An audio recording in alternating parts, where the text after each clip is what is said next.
RINGCHU dai gulai bazar mi pui mene RINGCHU bengole beni sui keni melda gapong kaile RINGCHU DELEI Jesus hey angel mana bingel di mana hero zedei bomle Pai ha be ba lu se ta ze ring be de le ke ring be de le ra le ne gu ra be de le hallelujah to bam gule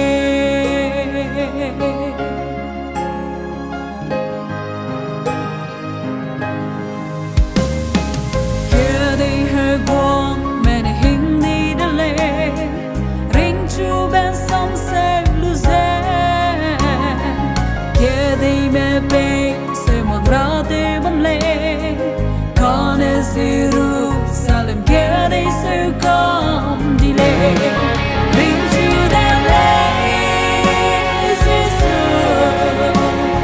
hey angel mana bingel di mana hero zedei bomle oi ha be ba lu se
Herui pun sang zetem sang bamle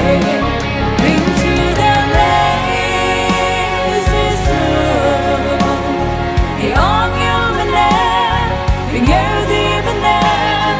hero zedei bamle oi ha be ba lu se ring be